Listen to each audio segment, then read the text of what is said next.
Você foi ensinado a vida inteira a lutar por controle. Controle sobre sua carreira, sobre suas finanças, sobre a opinião dos outros, sobre o resultado de cada projeto. A sociedade diz que o sucesso é sinônimo de controle. Mas e se eu te dissesse que essa busca incessante por controle externo é, paradoxalmente, a fonte exata da sua fraqueza e do seu sofrimento? E se o segredo para uma força indestrutível fosse exatamente o oposto? Neste vídeo, vamos desvendar a lição mais poderosa e talvez a mais mal compreendida do filósofo estoico Epicteto. Não é uma aula de história. É um manual de operações para a mente masculina. Um princípio que, uma vez internalizado, separa a tranquilidade inabalável da ansiedade crônica. É o conhecimento que distingue o homem que reage do homem que comanda. Antes de mergulharmos, um desafio. Comente abaixo qual é a única coisa que você mais tenta controlar na sua vida, mas que sempre parece escapar por entre seus dedos. O homem moderno vive em um campo de batalha invisível. A pressão para performar, o bombardeio de informações, a cultura da comparação nas redes sociais. Tudo isso cria um ruído ensurdecedor. A resposta padrão é tentar controlar esse caos. Tentamos gerenciar a percepção das pessoas, prever os movimentos do mercado, garantir que nossos planos se desenrolem sem falhas. Nós nos tornamos microgerenciadores da realidade. E o resultado é sempre o mesmo: exaustão, ansiedade, a sensação amarga de que, não importa o quão duro você lute, o universo tem sempre outros planos. Essa luta é uma armadilha. É um jogo que você está programado para perder, porque você está tentando jogar com as regras erradas. Epicteto, um homem que nasceu escravo e se tornou um dos mais influentes pensadores de Roma, entendeu isso em um nível profundo. Ele percebeu que a maioria do sofrimento humano não vem dos eventos em si, mas da nossa tentativa fútil de controlar o que, por natureza, é incontrolável. Este é o ponto de partida para a verdadeira liberdade e poder pessoal. A primeira verdade que separa a elite mental dos demais é a aceitação de uma dura realidade. 99% do que acontece no universo está completamente fora do seu controle. Pense nisso. Você não controla a economia global. Você não controla o trânsito. Você não controla o clima. Você não controla se alguém vai te amar ou te odiar. Você não controla se vai ficar doente amanhã. A tentativa de impor sua vontade sobre esses domínios é como gritar contra uma tempestade. Você apenas gasta sua energia, sua voz e sua sanidade. O homem comum se rebela contra essa ideia. Ele a vê como uma admissão de derrota. O homem superior, no entanto, a vê como o que ela realmente é: uma libertação. Porque no momento em que você para de lutar batalhas impossíveis, você libera uma quantidade colossal de energia mental e emocional. Epicteto chamou isso de dicotomia do controle, uma ideia de uma simplicidade brutal, mas de uma profundidade imensa. Ele dizia que as coisas na vida se dividem em duas categorias. A primeira, as coisas que dependem de nós. A segunda, as coisas que não dependem de nós. A fonte de toda a miséria humana, segundo ele, é confundir essas duas categorias. É tentar controlar o que não depende de nós e negligenciar o que depende. Imagine um arqueiro. Ele pode controlar o treinamento, a escolha do arco, a qualidade da flecha, a sua postura, sua respiração, o momento de soltar a corda. Tudo isso está sob seu domínio. Mas, no momento em que a flecha deixa o arco, ela não pertence mais a ele. Uma rajada de vento, um movimento do alvo, a umidade do ar. Tudo isso está fora do seu controle. O arqueiro sábio foca na perfeição do seu ato, não no resultado final. Ele encontra a excelência no processo, não na consequência. Então, o que exatamente está sob nosso controle? A lista é surpreendentemente curta, mas infinitamente poderosa. Número 1. Seus julgamentos, ou seja, as opiniões e as interpretações que você forma sobre os eventos. Um evento em si não é bom nem mau. É o seu julgamento que o colore. Perder o emprego não é inerentemente uma tragédia. Pode ser o julgamento, minha vida acabou, que o torna uma. Ou pode ser o julgamento, esta é uma oportunidade para recomeçar, que o torna uma bênção. Este é o seu verdadeiro superpoder, a capacidade de escolher o significado das coisas. O mundo externo apresenta os fatos. Você escreve a história. O homem fraco deixa que os fatos ditem sua história. O homem forte usa sua capacidade de julgamento para escrever a história que o fortalece, independentemente dos fatos. O segundo item na lista do que você controla, seus impulsos. Especificamente, o impulso de agir ou não agir. Você não pode controlar o sentimento de raiva que surge quando alguém te ofende no trânsito. Esse sentimento é uma reação bioquímica, primitiva, mas você tem controle absoluto sobre o impulso de buzinar, de xingar, de perseguir o outro carro. Você pode sentir o desejo de procrastinar, mas a decisão de se levantar e trabalhar é sua. O espaço entre o estímulo e a resposta é onde reside sua liberdade. A maioria das pessoas vive sem esse espaço. O estímulo acontece e a resposta é automática, como um reflexo. O praticante do estoicismo trabalha para ampliar esse espaço, para que nele ele possa inserir a lógica, a razão e a escolha. Ele não é um escravo de seus impulsos, ele é o mestre deles. O terceiro domínio sob seu controle é o seu desejo. O que você escolhe querer e, igualmente importante, o que você escolhe evitar. A sociedade moderna nos treina a desejar coisas externas, mais dinheiro, mais status, mais validação, mais posses. O problema, como os estoicos apontaram há 2000 anos, é que ao atrelar sua felicidade a coisas que não dependem de você, você entrega as chaves da sua tranquilidade para o acaso. Se sua felicidade depende de uma promoção, você se torna um servo do seu chefe. Se depende da aprovação dos outros, você se torna um escravo da opinião alheia. O homem estoico redireciona seu desejo. Ele deseja ser virtuoso, corajoso, justo, sábio. Essas são qualidades internas. Ninguém pode tirá-las de você. Ele aprende a ser indiferente aos resultados externos, não porque não os prefira, mas porque sua paz interior não depende deles. Vamos aplicar isso a um cenário real e doloroso para muitos homens: a rejeição. Você convida alguém para sair e a resposta é não. O homem comum entra em um ciclo de sofrimento porque está focado no que não controla, a decisão da outra pessoa. Ele julga o evento como: eu não sou bom o suficiente, ela me humilhou. Ele sente o impulso de se isolar ou de ficar com raiva. O homem que entende a lição de Epicteto opera de forma diferente. Ele reconhece que a decisão dela está fora do seu controle. O que estava sob seu controle? A coragem de convidar, a maneira respeitosa como ele fez o convite, a sua preparação. Ele foca nisso. E o seu julgamento?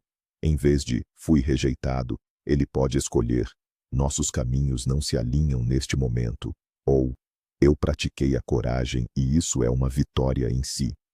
Ele controla a narrativa, e por isso, ele não se quebra. A indiferença estoica é um conceito frequentemente mal interpretado.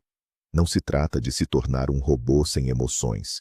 Pelo contrário, trata-se de escolher onde investir sua energia emocional. Os estoicos dividiam os eventos externos em preferidos e não preferidos. Claro que eles preferiam ter saúde a ficar doentes, ter riqueza a ser pobres. Seria tolice pensar o contrário. A diferença crucial é que eles não atrelavam sua felicidade ou sua virtude a esses resultados. Eles se esforçavam ao máximo para alcançar os resultados preferidos, mas aceitavam os não preferidos com equanimidade, sabendo que o evento em si não poderia ferir seu caráter, que era a única coisa que realmente importava. É uma armadura mental. Você pode preferir que não chova no dia do seu casamento, mas se chover, a chuva não pode arruinar sua capacidade de ser um bom marido. Este é o núcleo da autodisciplina. A disciplina não é sobre se forçar a fazer coisas que você odeia. É sobre entender tão profundamente a dicotomia do controle que suas ações naturalmente se alinham com ela. A disciplina se torna o ato constante de perguntar a si mesmo: isto está sob meu controle? Se a resposta for sim, haja com toda a sua força e excelência. Se a resposta for não, pratique a aceitação e conserve sua energia. Ficar acordado à noite, ansioso com uma apresentação no dia seguinte, é um exemplo de má aplicação de energia. A apresentação em si, a reação do público, a decisão final dos executivos, nada disso está totalmente sob seu controle. O que está? Sua preparação, a qualidade dos seus slides, suas horas de prática, sua noite de sono. Foque nisso. O resto é ruído. O que acontece quando você começa a viver assim? A primeira coisa é uma diminuição drástica da ansiedade e do medo. A ansiedade é quase sempre um produto de se projetar no futuro e tentar controlar resultados incertos. O medo é a antecipação de uma dor sobre um evento que você não controla. Ao focar apenas no presente e nas suas ações imediatas, as únicas coisas que você realmente possui, você remove o combustível do medo e da ansiedade. Você se torna aterrado. Presente. Sua mente para de correr em 1000 direções e se concentra no único ponto de poder que você tem: o agora. Isso é o que as pessoas chamam de estar na zona. Não é um estado místico, é um estado de foco intenso no que está sob seu controle imediato. O segundo resultado é um aumento massivo na sua eficácia. Parece um paradoxo, mas ao abrir mão do controle sobre os resultados, você se torna mais propenso a alcançá-los. Por quê? Porque toda a sua energia, antes desperdiçada em preocupação, frustração e tentativas de manipular o incontrolável, agora é canalizada para as únicas variáveis que importam: suas ações. Você se prepara melhor. Você executa com mais precisão. Você se comunica com mais clareza. Você não está distraído pelo medo do fracasso ou pela ganância pelo sucesso. Você está simplesmente focado em executar a tarefa da melhor maneira possível. E, muitas vezes, esse é o caminho mais direto para o resultado desejado. Considere o conceito de amor fati, ou amor ao destino, popularizado por Nietzsche, mas com raízes profundas no estoicismo. Não se trata apenas de aceitar o que acontece, mas de amar. De ver cada obstáculo, cada revés, cada golpe do destino, não como uma punição, mas como uma oportunidade. Uma oportunidade para praticar a coragem, a paciência, a resiliência, a sabedoria. O homem que vive assim é invencível. Como você pode derrotar alguém que transforma cada ataque em uma fonte de força? Você não pode. Ele pega o veneno que a vida lhe dá e o transforma em remédio. Ele não apenas sobrevive às tempestades, ele usa o vento delas para ir mais longe. Isso nos leva a um ponto crucial: a diferença entre responsabilidade e culpa. A sociedade moderna adora o jogo da culpa. Se algo dá errado, procuramos um culpado. O estoicismo nos ensina a abandonar a culpa e abraçar a responsabilidade. Você pode não ser culpado por ter sido demitido devido a um corte de custos na empresa. A decisão não foi sua, mas você é 100% responsável pela sua resposta.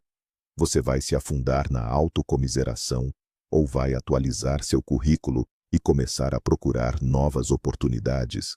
A culpa olha para o passado e para o externo. A responsabilidade olha para o presente e para o interno.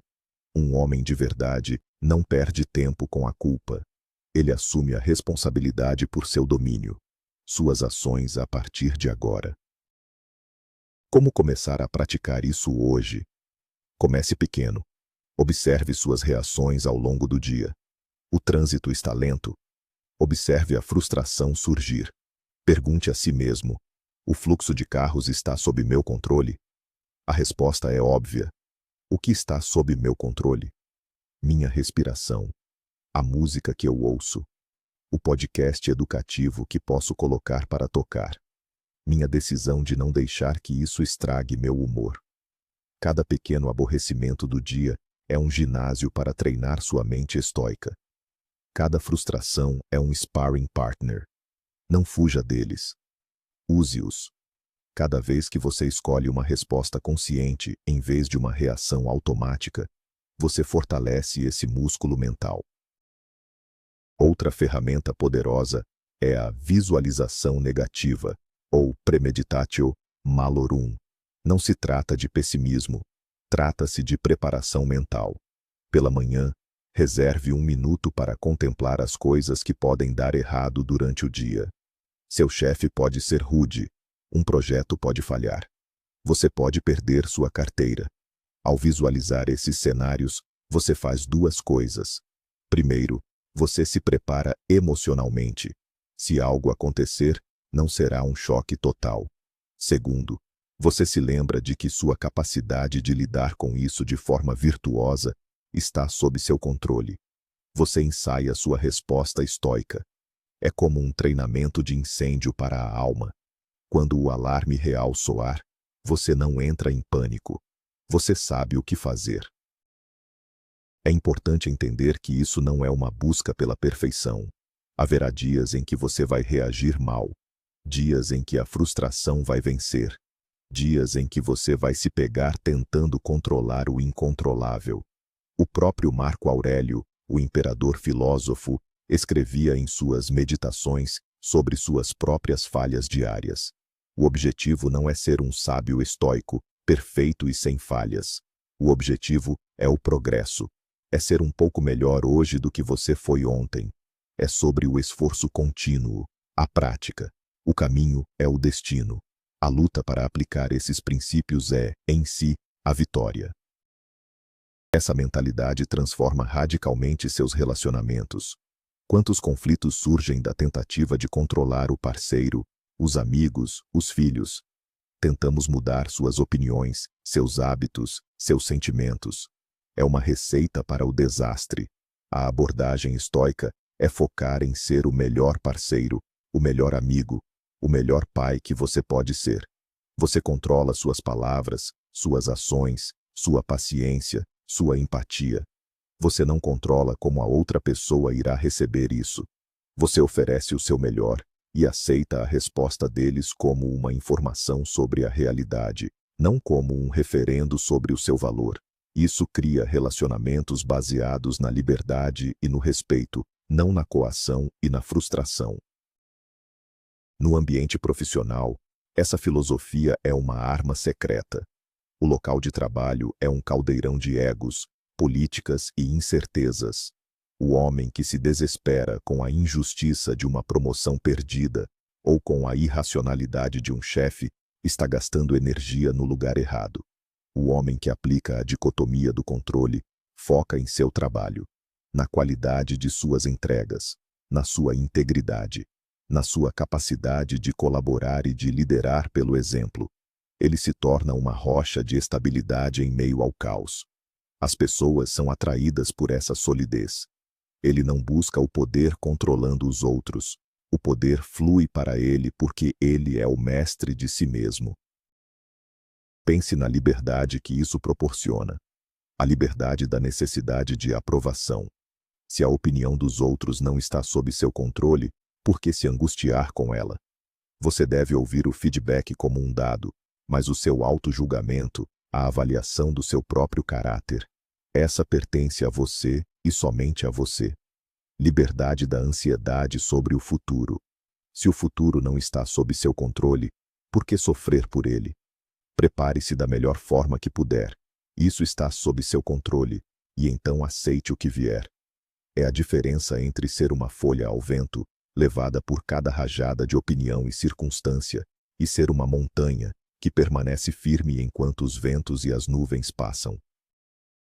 Isso não é passividade, é o mais alto grau de ação focada. Passividade é sentar e não fazer nada, esperando que o mundo mude. Ação estoica é identificar com precisão cirúrgica onde sua ação pode ter impacto em suas próprias escolhas e aplicar 100% de sua força nesse ponto. É a estratégia do laser em vez da estratégia da lâmpada incandescente. A lâmpada espalha luz e energia em todas as direções, com pouco impacto. O laser concentra toda a sua energia em um único ponto, com o poder de cortar aço. Seja o laser. Foque no seu círculo de controle. Finalmente, internalizar essa lição de Epicteto é o que define a verdadeira força de caráter. Força não é a ausência de problemas. Força é a capacidade de manter sua calma, sua razão e sua integridade no meio dos problemas. É saber que, não importa o que o mundo jogue em você, fracasso, traição, perda, dor, nada disso pode tocar sua cidadela interior, a sua capacidade de escolher como responder. Este é o único interruptor mental que você precisa controlar. Não os eventos externos, mas o seu julgamento sobre eles. Domine esse interruptor, e você não apenas simplificará sua vida. Você se tornará o mestre da sua realidade interior, e essa é a única realidade que, no final das contas, realmente importa. Chegamos ao cerne da questão. O grande segredo, escondido à vista de todos, é este. O verdadeiro poder não reside em controlar o mundo, mas em controlar o único instrumento que interpreta esse mundo, a sua mente. A lição de Epicteto não é sobre resignação, mas sobre uma realocação radical de energia. Pare de desperdiçar sua força em batalhas que não pode vencer. Concentre-se obsessivamente, implacavelmente, no que está em seu poder, seus julgamentos, suas ações, suas escolhas, e aceite o resto com a serenidade de quem entende as regras do jogo. Você não é uma vítima das circunstâncias. Você é o arquiteto da sua resposta. Essa é a fonte de uma tranquilidade que o dinheiro não pode comprar e que a sorte não pode tirar. Se este conhecimento ressoou com a sua busca por força e clareza, inscreva-se no canal para se juntar a nós nesta jornada. Deixe um like para sinalizar que você faz parte da elite que entende isso. E, para finalizar, a pergunta que deixo para sua reflexão: qual julgamento sobre sua vida você vai escolher mudar a partir de hoje?